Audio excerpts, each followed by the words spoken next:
yenu. Si ejide koji na aga n'iru. Biko ka anyị gbakọ kịta wee kene n'Eze-Ana. Eze-Ana ga-adị.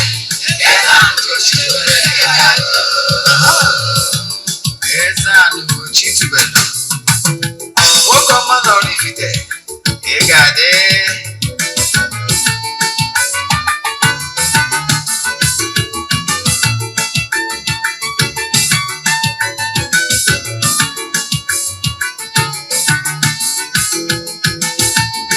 Ọdịnala bụ eziokwu, ọdịnala bụ ụzọ ndụ. Ị ma na o nwere olu na-eti mkpu na-asị ụmụ Igbo chigharịa, ụmụ Igbo chigharịa. Kwa mbọsị ọ na-eti, n'ụtụtụ n'abalị ọ nọ na nkuzi. Eze-Ana, Eze-Ana ugochitubelu, onye ọma na oraifite, onye mgbasa ozi ọma ọdịnala gaba n'ihu. Eze-Ana ugochitubelu, onye ọma ga-eje eme ọnụ. Ọdịnala bụ ụzọ ndụ gaba n'ihu.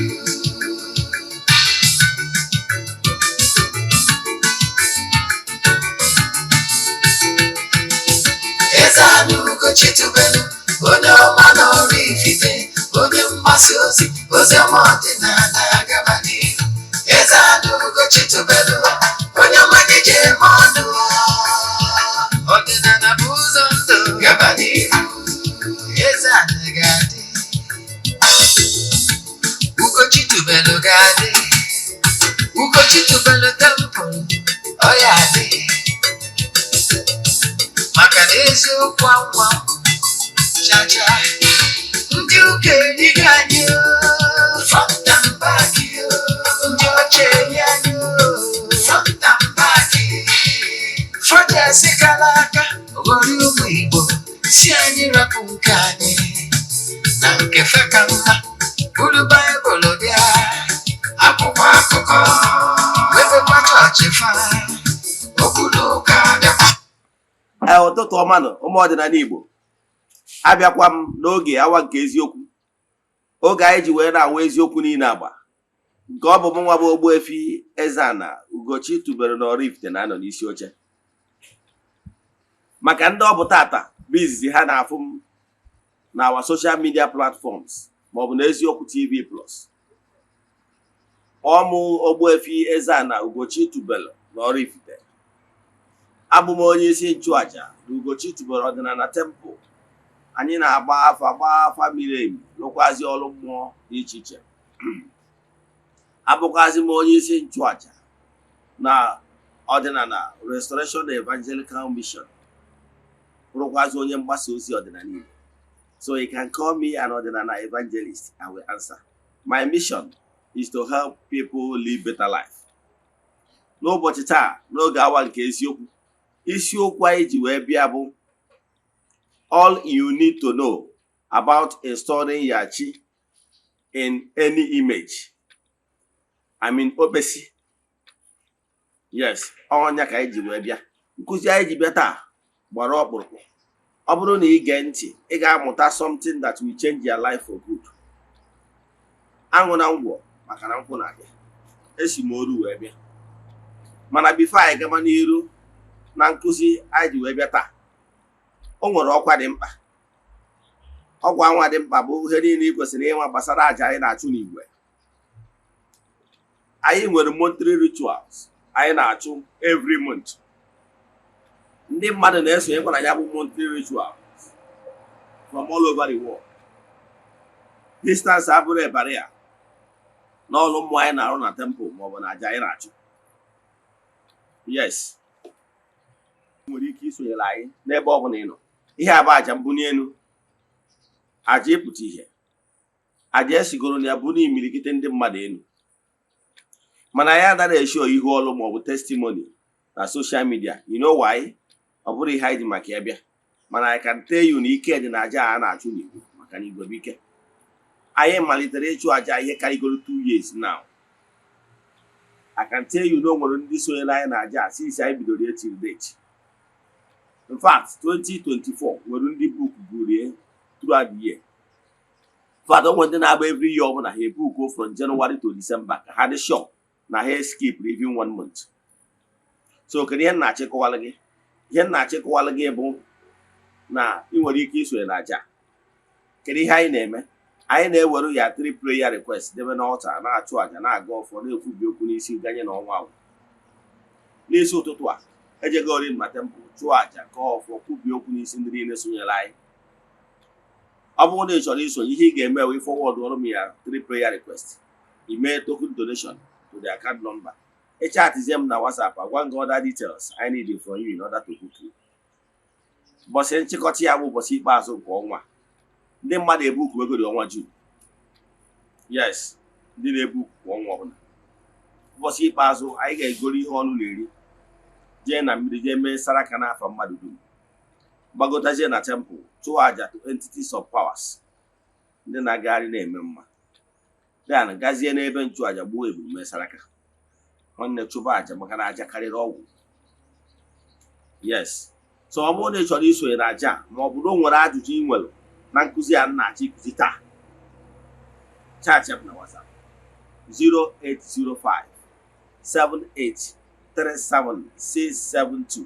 I repeat 0805 7837672 ma ọ bụkwa 0813 8243871. I repeat 0813 8243871. Now, ka anyị gabazie n'iru na nkụzi anyị ji maka ya wee bịa. Dịka anyị si wee kwu, ọ bụrụ na ị na-ege nkụzi a maybe from Eziokwu TV Plus, o nwee ka isi chọọ igekwa nkụzi ọzọ ma ọ bụ na ị na-egie ewere ọkụ ị chọkwa ka ị gee ya ọzọ, ihe ị ga-eme bụ ije na my YouTube channel. Enwere m over 1000 lectures nkụzi anyị na-akụzi n'ọdịnala Igbo ụbọchị ọbụla. Yes, ije na my YouTube channel ị ga-ege nkụzi ọzọ. Yes, ọgwa ndị chọrọ ige nkụzi anyị na our social media platform be TikTok, Facebook, YouTube, all the same. Ogbuefi, Eze-Ana, ugochitubelu, oraifite. Onye bụ our social media handle. Now, ka anyị gabazie n'ihu na nkụzi agbara ọkpụrụkpụ anyị ji bịa. Anyị kwuru na mmadụ nwere ike ịkpọtụchi onye ụwa ya n'obesi ma ọ bụ na other images dịka isi malụ. Ọ nwere ike ọ bụrụ na ị marọ na ọtụtụ ndị mmadụ na-akpọtụchi ha na images dị iche iche. Dịka anyị si ekwu, what you don't know is only a mystery to you and not all. Do you know na some of that places ị na-eje ekpere? Yes, that brother na-ekpe ekpere, that sister nwa na-ekpe ekpere, that prophet. Do you know na o nwere ike cross anwa dị n'ọtị ya ma ọ bụ flower anwa dị n'ọtị ya ma ọ bụ image anwa dị n'ọtị ya nwere ike ọ bụrụ ihe eji kpọtụrụ ya echi ya? You nwere idea? Hey, ana m achọ ịkọwara ụlọ na-eme life, especially ndị ụka. Ha na-abịa ịkpọtụ olu ha chi ha, ha na-ala ike ịkpọnye n'ime ihe ndị ọzọ ndị ụka na-use like flower, like images, whether or photo image or other crucifix or whatever. Do you know? Ị mara no maka na ya amacha ihe niile. What you don't know is only a mystery to you. Mana my brother, my sister, onye ọma na-ege ntị ọ na-eme. Ị ghọtara ya? Dad, mana ka nkọwazielu gị ihe ị kwesịrị ime. Maka na ọtụtụ ndị mmadụ na-eme mistake. Yes. Maka na ebe onye amara ebe a nọ wee nye ozu nwere ike ọchị ịbụ osi n'ụkwụ wee bọwa. Yes, achọrọ ka nkọwara gị ihe ị kwesịrị ịghọta. Nke mbụ, mma akọwala gị the purpose, ihe nwere ike ime before ịkpọnye chi gị n'okpesi ma ọ bụ n'any image, whether carve or any other image, or and ihe kwesịrị ime and the purpose eji emie. Ọ bụrụ na ịtọ ntị n'ala you will learn something that will help you for life. Nke mbugolo chi gị a na-akpọ n'olu Igbo n'ịkpọrọ ya n'isi chi onye ụwa gị.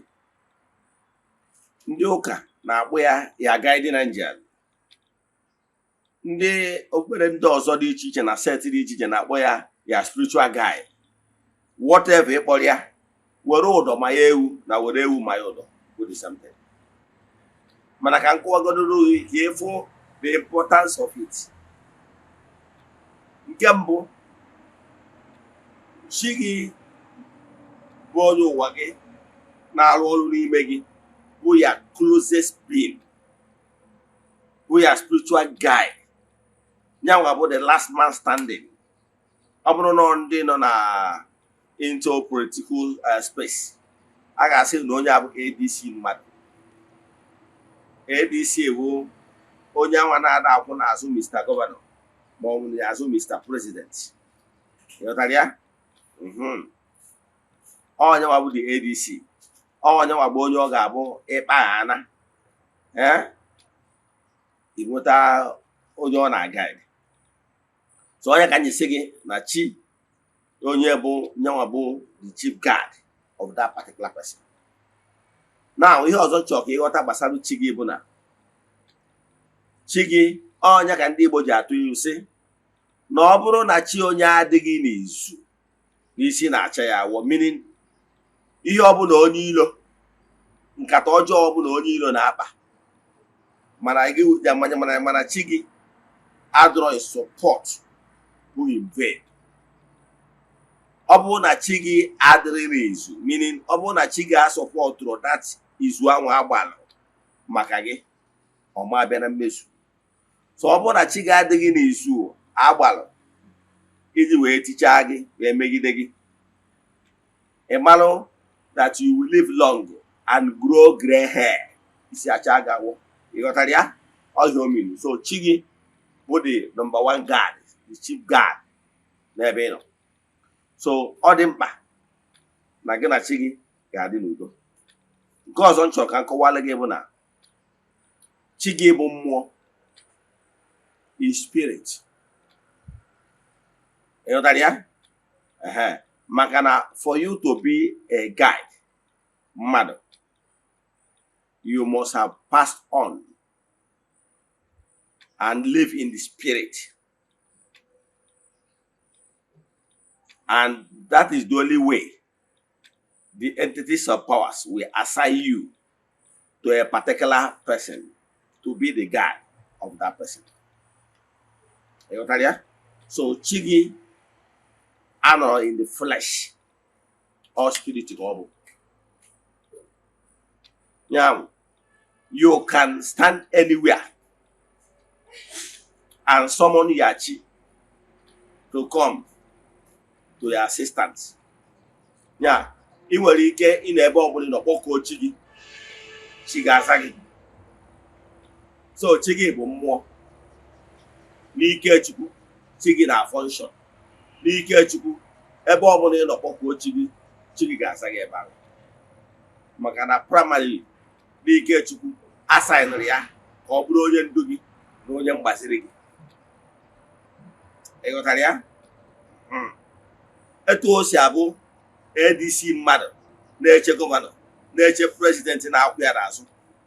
Nyanwa bụ the primary person na-guide that personality. Ọ bụrụzie na enwee need for reinforcement ka akpọtakwuo more security details ka e wee protect ya gị, ọchị gị ga-ekreti alarm wee kpọkwa ụmụ mmụọ ndị ọzọ ka a bịakwa bịa tinye aka wee protect ya gị ma ọ bụrụ na ọ gbajuo dọla. Ịghọtara ya? So chi gị bụ the closest being to you. Now, chi gị na-eso gị ebe ọ bụla kpọkuo chi gị, ọ ya asa gị.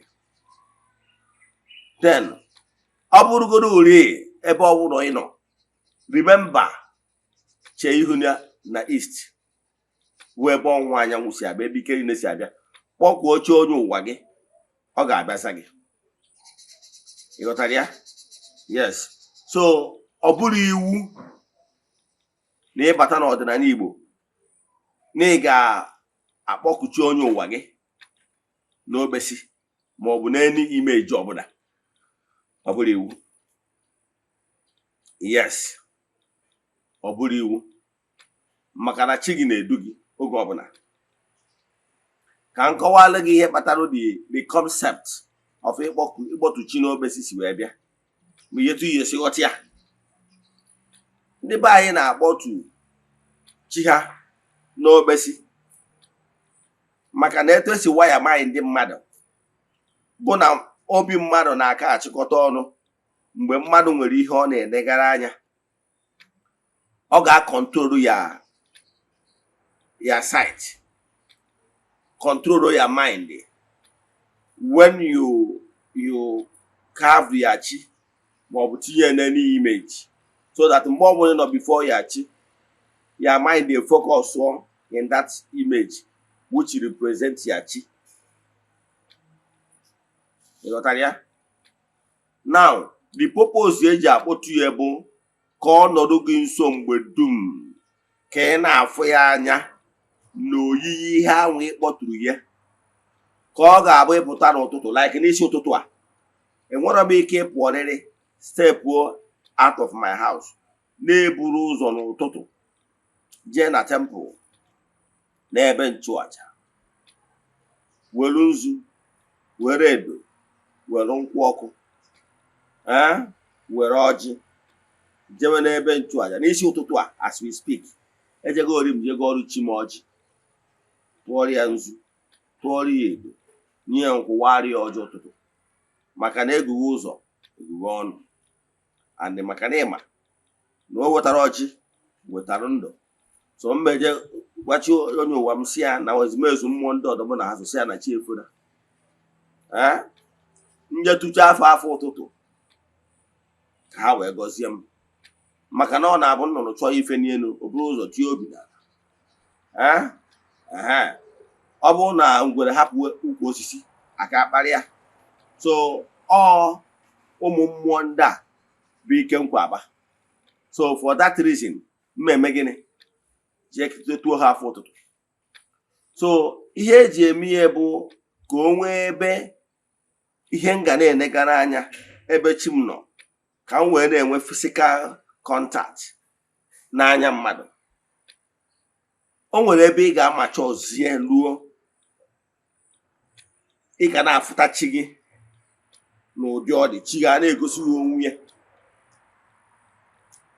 Ị ghọtara ya? Mgbe ọbụla danger arise, efu chi gị ọbịa n'ụdị ọ chọrọ ka ị wee mara ya. Nwere ike na-abịakwute gị dịka onye ichie, nwere ike na-abịakwute gị like elderly person, nwee ike na-abịakwutekwa gị in young form. Etu sọrọ ya o gosi onwe gị na ọ bụ na ọ chọọ. O nwekwara ndị bụ their voice of chi ya ka ha na-anụ, nwee ndị na-afụ ya physically. Mana ihe na-achọ ịkọwara gị bụ na chi onye ụwa gị ịkpọtụrụ n'okpesi bụ ka o nwee ihe ị ga na-enegara anya dịka ịbụ mmadụ, etu esi wee mee oru ma anyị dị mmadụ, na ihe mmadụ fụrụ n'anya na anara agbụ ya. Ghọtara ya? Onye abatara eji akpọtụ ya n'okpesi. Nke ọzọ nchọ ka nkọwalụ gị ihe ama gbasalụ chi onye ụwa mmadụ. Chi onye ụwa mmadụ bụ ya their guardian angel, the closest being to you. Now, ị ma na ebe ahụ ka ndị ụka si weta the concept of ka akpọtuo chi n'ụdị achịcha na mmanya. Amara m ịkpatara o ji afịa ndị mmadụ ahụ ịghọta ihe gbasara chi onye ụwa na ịkpọtu chi easily. Echeta m mgbe anyị na-eje ụka ọbịa, a ga-agwa gị site n'okwu odudo dị asọ na achịcha abụrụzi achịcha, ọ bụrụ ọbara Kristi, na mmanya abụrụzi achịcha abụrụzi achịcha, ọ bụrụ arụ Kristi, na mmanya abụrụzi mmanya, ọ bụrụ ọbara Kristi. Ọkwa eziokwu, ndị Katọlik ekwe na ha ekwe. Na ọ bụrụ na fada mechaa okwu odudo dị asọ anwa ọ ga-eme akpọrọ act of consecration. Ọ bụrụ na o mesịa ya, fada kwenyere, ndị ụka kwenyekwasịrị na site n'okwu odudo dị asọ na chi ha na Jizọs ha, onye ha kwenyere na ya, na ọbanyego na achịcha ahụ na-ekoghị eko. Ịma na ndị sista na-arụ na convent. Ọkụ ị nwere idea? Maka mgbe anyị nụrụ ụmụazị ahụ ka anyị si afụta ya bụ ihe.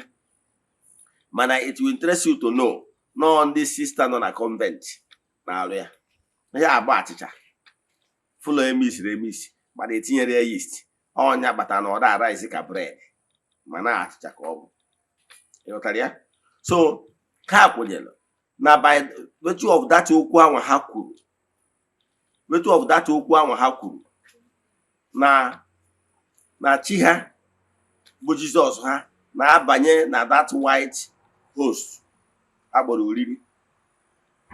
Ọ banyezie ebe anwa, ọnya ka ọ na-abụ fada mechaa o buru nke ọzọ ga-adị na nke ọ ya ebu oriri nke buru ibu wee jee wụọ communion plate buru eje na tabernacle tinye o jere flet ya na chikwu ya abatago ebe a.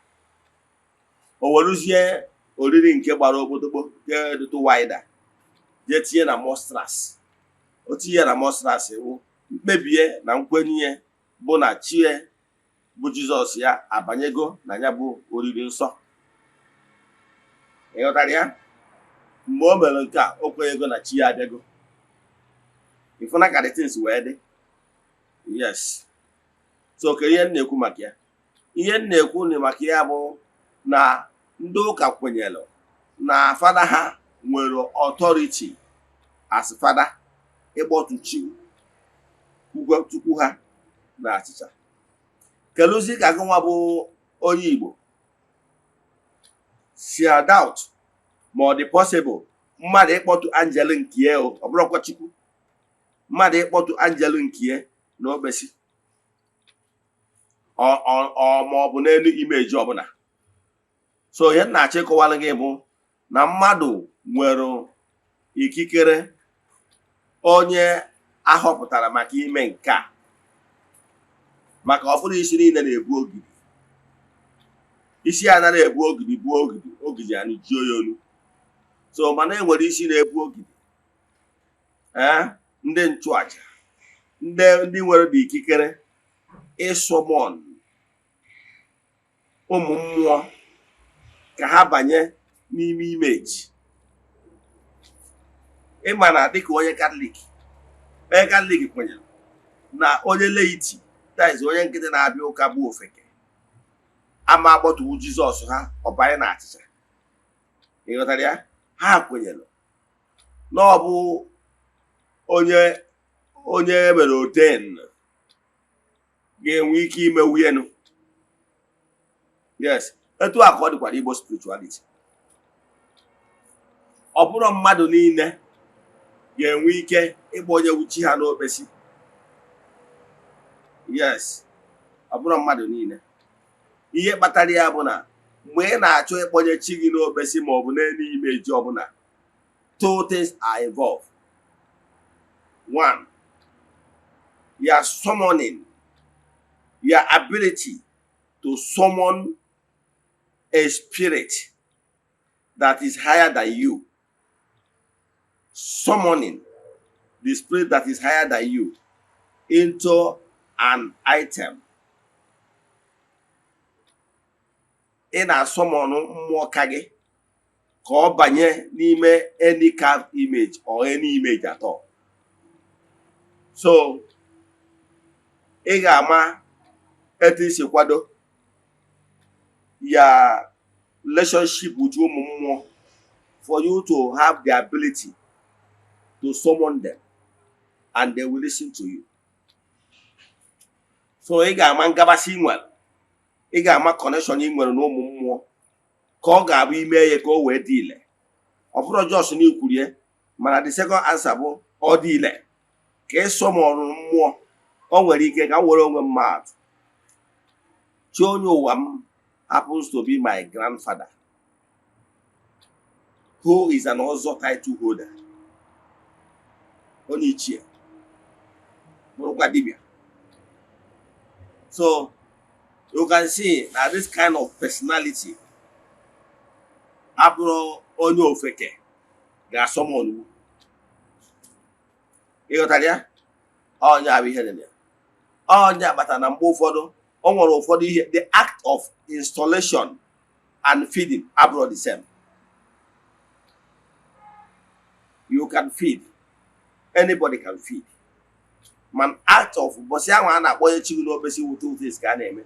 A na-asọmọn ya ka ọ gbadata banye n'ime that image. All ihe need the commanding power. A na-asọmọn ya ka ọ banye n'ime that image. Thereafter, a feed is here. Say if not two things. Yes. So on ya batano before you may you check here one I can say easy game moves or maybe bagodafa.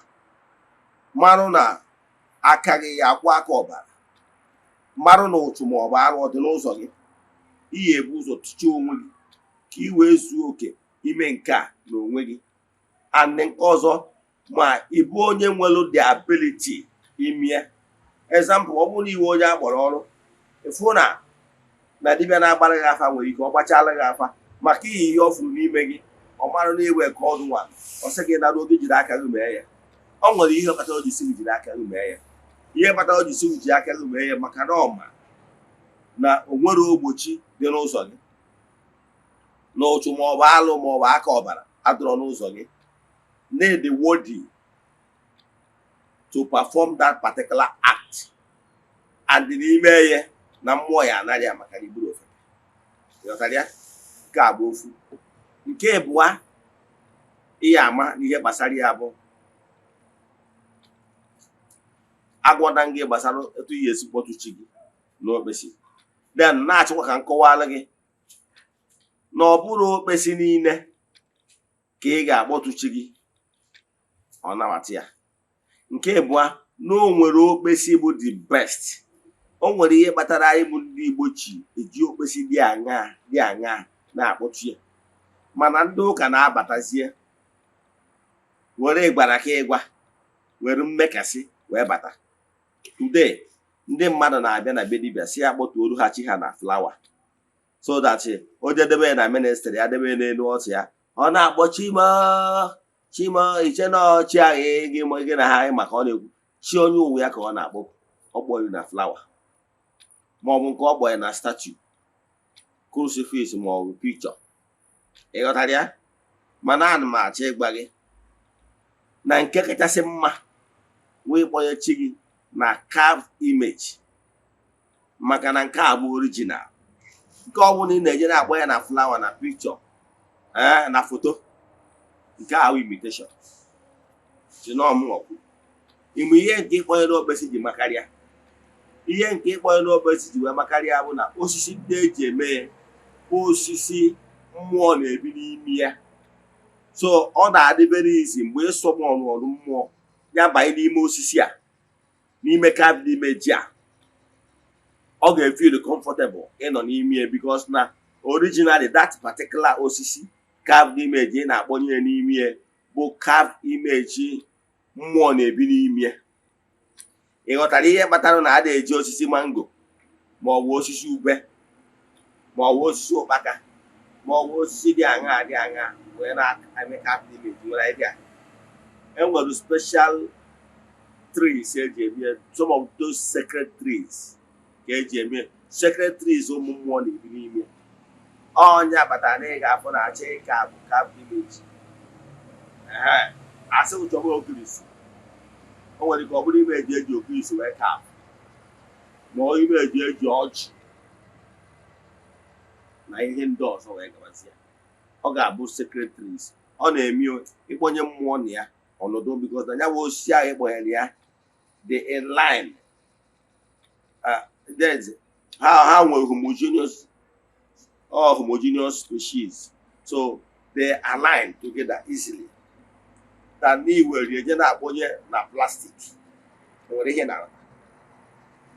Then nke ọdọ nchọzi ka nkụwalụ gị bụ njisi gị na ịkpọnye chi gị n'okpesi dị mma, especially n'ịnọ nso ebe ọ ga-abụ from time to time ijakwuchi gị. Etu a nọ na be m amago n'ụtụtụ ọbụla na mba ejiriri je kpọchi m ilu n'ebe mkpọtụrụ n'okpesi. Ihe kpatara ndị Katọlik ji akpọtụ chi ha na blessed sacrament. We know why. Ha believe na ha kpọtuo chi ha maka na ha maara na mmadụ na-aka adị concentrated ma ọ bụrụ na inye ihe a na-afụ anya. So ha wee kpọtuo chi ha na blessed sacrament na host ha si gị jezie ebe a na Jizọs nọ n'ime chapel, ije ebe a ka ị kọsara ya mkpa gị maka na ọ nọ ebe a 247 dịka nkwụ ya si. Ha mụtara ya from ọdịnala spirituality, maka na ọdịnala spirituality ihe ejisi gị kpọtuo chi gị n'ofesi ewu ka chi gị nọnyelu gị mgbe dum, so that ka ị nọ nwee access to approach chi gị ụtụtụ, ehihie na abalị, ka ọ dwell in your midst. Yes, onye abụ ihe eji akpọtu ya. Ịghọtago the importance. The importance bụ ihe eji akpọtu chi gị bụ ka ọ bụrụ ebe ị ga na-perform devotion, ka gị na ya wee nọrụ one on one, ọnọdụ n'ụdị okpesi, ị na-talk to chi gị, maka na etu aka esi modu mmụọ mmadụ. Mmụọ mmadụ na-aka adị attach and focus n'ihe ọ na-afụ anya. Ịghọtara ya? Now, nke ọzọ nchọ ka m kọwala gị ka ịghọta ihe gbasara ịkpọtu chi gị n'okpesi. Ọ bụ ihe magburu onwe ya ma ọ bụrụ na ịbụ onye Igbo nọrọ na be nna gị, ma ọ bụ na ịnọ ebe ọ bụla ị nwere conducive environment perform ya devotions and ritual to ya chi onye ụwa. Yes, onye ọ bụ ọrụ ya imere uchu onye ụwa gị install n'okpesi can perform the act after duly consultation. O nwere ike sizie gị nye gị permission si oge gị buruzie okpesi ya na be gị, debe ya ebe ị ga-edebe ya, then ebe dị conducive enough, then na-echukwazie, na-eji amara ya nzu, na-atụrụ ya nzu, na-atụrụ ya edo, kwụsị ichukwa ya ọba. Mana ọ bụrụ na ọ bụ n'ihi na Amerịka ị bịa kpọtuo chi gị n'okpesi maka n'ihi na ị nọrọ nso, dibịa alụrụ ya, dibịa alụcharụ ya, isi dibịa ya dọba okpesi gị na bie, nke a abara ntị ọ dịkwa. Ihe m na-achọ ịkọwalụ gị bụ ọ bụrụ na iso na ndị na-abụ ịkpọtuo chi gị n'okpesi, ịhapụ ya na be dibịa, nawa Amerịka, nawa mba sọrọ gị, okpesi chi gị adịrị na be dibịa, ọ bụrụ the best. You know why? Ọ bụrụ the best. I will advise you the most perfect one ị kwesịrị ka ime bụ ịma na o nwere ndị kpọtugoro chi ha n'okpesi. E nwere ofu enyi nwoke nọ Lagos, ọ kpọturu chi ya n'okpesi wee dowe na nke dibịa nwa. As we speak, ọ na-agba every year, ọ kwụọ dibịa nwa ụgwọ for space that okpesi chi ya nwa na-eteke na be dibịa. Can you imagine? Nke ọzọ bụ ịdọba chi gị, install chi gị, dobe ya na be dibịa nwa 1,000 miles away. Does it make any sense? It doesn't make any sense, because the primary purpose of ịkpọtu chi gị bụ n'okpesi bụ ka chi gị wee nọrọ nso. The primary purpose has been defeated. Nke ọ dịkwa. Yes, so ọ bụrụ onye aka ị kwesịrị ime. Ọ bụrụ gee ntị, read my lips. Ọ bụrụ na ị nọrọ nso ebe ị ga-akpọtu chi gị n'okpesi na-echukwu ya, there is no point ịkpọtu chi gị n'okpesi. Ihe ị ga-eme from your comfort of your home or from your compound, locate ebe east. This is another level of maturity. I can tell you, ọ bụrụ na ị mature spiritually, facing east, na-ịga ọfọ, na-ịchụ aja, na your devotion and meditation can still take place without staying in front of your image, carved image, your chick. So ihe na-achị kọwalụ gị bụ na ọ bụgoro n'ime travel, nọrọ ebe ị nọ, look towards the east, summon ya chi, kpọkuo chi gị, ya bịa ka gị na ya nọrịa. Believe in me, chi gị ga-asa gị, bịa nọnyere gị na that particular devotion, because you understand how things work. Chi gị can travel and come back. Chi gị na-eje eje na-abata abata maka na ọmụmụ ka ọ bụ. Onye abata n'ife ebe anyị na-alụ agwụ asị gị na ọpụpụ agwụ na mbata agwụ, maka na agwụ ga na-apụ n'anya ebute ihe na-eweta. So chi gị ga na-eje na-abata, mana ọ dịrọ proper n'ijere kpọtuo chi gị n'okpesi, debe ihe n'ime room, debe ya n'ime room, lock ya up, kpọchie window, kpọchie door. It doesn't make any sense, maka na chi gị bụ mmụọ. Ọ kwesịrị inwe ebe o si apụ na-abata. Ịghọtara ya? Chi gị ga na-apụ na-abata. Onye abata na ifugoro na be dibịa, onye nwe temple, nwe ụlọ ọrụ, adị akpọchi all the door and all the windows. No, ọ ga-enwerịrị ebe ga-eghe oghe mmụọ si apụ na-abata. Ịghọtara ya? Now, ọ bụrụ na ị n'obodo oyibo, don't go and kpọtuo chi gị n'okpesi, drop ya na be dibịa, mee travel obodo oyibo. Ụfọdụ n'ime na go 2, 3, 4 years, 5 years obodo oyibo. Ọkwa eziokwu? It's very wrong. Quote me anywhere. It's better na ị na-akpọ chi gị n'anyanwụ, na-awari ya ọjị, na-achụrụ ya aja, na-enwe devotion, connection. After all, not all world religion na-akpọtụ chi ha n'okpesi. Not all. E nwekwara ndị na-akpọtụ. Look at the Hinduism, the Shintoisms, I know. Mana ọ bụrụ all world religion na-akpọtụ chi ha n'okpesi. So ọ bụrụ na ị mature to the level na ị ga-akpọtụ chi gị n'anyanwụ, kpọkuo chi gị, chi gị ga-asa gị. Ihe a bụ spiritual mind connection. So ihe ma advice gị nwa bụ onye anọrọ n'ụlọ, that it doesn't make any sense ịkpọtụ chi gị dọba na be dibịa. You get why? Ọ dịrọ. Ma ọkwanụ ịkpọtụo chi gị jee na ya village house, dọmpụọ ya, kpọchie ụzọ, kpọchie window, nawalụ. Only God knows where you are returning back. I will advise you, nke karị gị beta bụ nọrọ n'anyanwụ na-akpọku chi gị, na-achụrụ chi gị aja. Chi gị we understand na ị nọrọ n'ụlọ. Ọ nwekwara ihe dị iche na etu a nọ now for a reason. Chi m nọ n'okpesi maka na nọ n'ụlọ n'ụtụtụ ọbụla na mma agịrịdị akpọchi m iru.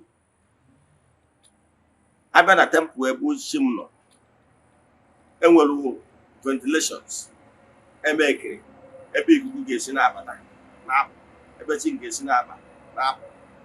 The windows are there. And enwere ihe eme ka kpọchie the window akpọchie, kana ụmụ mmụọ nọ n'ime temple ka na-apụ na-abata. Ịghọtara ya? Yes. Agwụgwara mmechi the entrance door, the windows will be open. So ọ bụrụ na enwere for any reason na m na-eme njem, mma ejekwajekwa ha si ya na m na-ejekwa njem ebe dị etu a, unu sokwa m wee jebe na njekwa na m na-eghe ọpụ ịnọ oge dị etu a wee bata. Ịghọtara ya? And echefukwara na the window na ebe ahụ a ga-enwerịrị ventilation, ebe ụmụ mmụọ ga-esi na-abata na-apụ. Ọ bụrụ na m so na njere holiday, nje vacation now n'obodo Igbo, now ọ ga-adị, I will communicate to them gwa ha soro m jee. Meanwhile, because they will be going through and flow. Yes. Mana gị nwa ije kpọtuo chi n'okpesi, tọmpụ ya na be dibịa jewala, does not make sense. And I know that some of you may in error. So ọdụrọ right. You can only, it will be better. Ọ bụrụ na ị nọrọboro nso n'ebe ị ga-enwe access to chi on daily basis, I will advise you ị na-akpọtụ Chukwu n'anyanwụ na-efe ịdị ọ ga-asa gị pending mgbe ị ga-anọzi steady ma ọ nwee conducive environment ebe ị ga-anọ na-echukwu ya steady ịghọtara ya so ọ bụgoro na ị kpọtụrụ chi gị n'okpesi na-efe isi na-ayọ chi gị ayọ, chi gị ga na-aza gị. So mother, don't be too desperate to ịkpọtụ chi gị n'okpesi maka na ịnọ na-akpọtụ chi n'okpesi. Meanwhile, you know na ị nwere conducive environment ebe ị ga-edebe ya, then thereby jedowe na be dibịa. It make no sense. Maka na it doesn't make any sense confining your chi in one statue. Meanwhile, from year to year, you don't even have access to the statue. It's better you allow your chi to be in the air, in the sun. Use the power of sun, the energizer, to connect your chi. So gịnị ka m na-achọ ịkọwa before anyị chịkọ? Ihe m na-achọ ịkọwala gị bụ na eche ịkpọtụ chi gị n'okpesi, be sure na ị nwere conducive place ebe gị nwa ga-adọbịa. Nke ịbụa, ebe gị nwa ga na-abịa afụ ya from time to time. Mana ọ bụrụ na ọ ka ịkpọtụ ya n'okpesi dowe ya na be dibịa, foul. Ma ọ bụ si na ọ ka ịkpọtụo ya jee dobe ya na one room gị na village, lock well up, jewe obodo oyibo, God knows how long you will stay, is not the best option. Ihe kwesịrị ime istere na-akpọchi gị n'okpesi, kpọtụọ chi gị n'anyanwụ, a na-enyere gị ihe.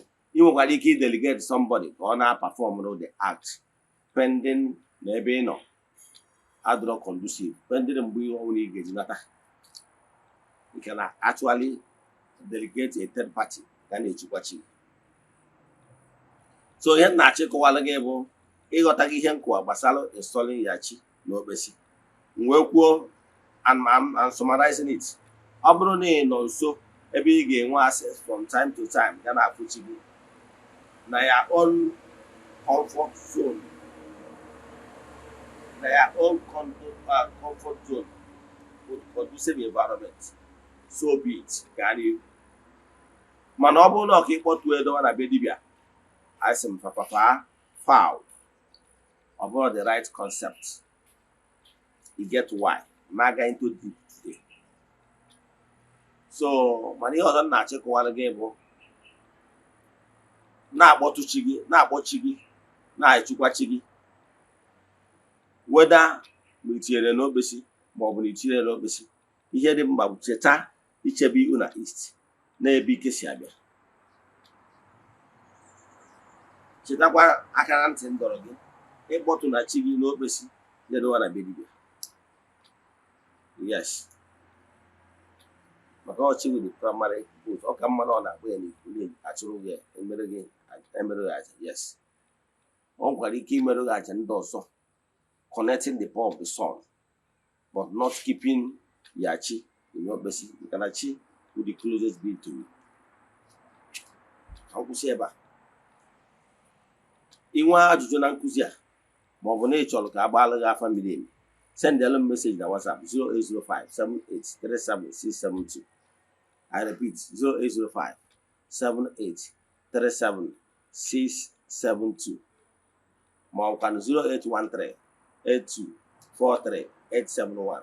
I repeat, 0813-8243-871. Asị m na ọ bụrụ na ọnwa egburu oge eji wee chụ aja, emechaa na ọ ga-ekwu ome. N'aha Chukwu okike nke pụrụ ime ihe niile, ekwu m okwu ngozi n'isi ndị niile sonyela anyị, the friends of the temple, the children of the temple, ndị enyi anyị niile, ndị ihe anyị na-eme na-amasị. Asị na ọmaka ga-emere ọnụ. N'aha Chukwu okike nke pụrụ ime ihe niile, sị ka ọ dịkwanụ echi niile n'oge awa nke eziokwu. Ekwuru m sị na ọ bụrụ na ọnwa egburu oji eji wee chụ aja, emechaa na ọ ga-ekwu ome. Udo dịrị ọnụ. Emesịa.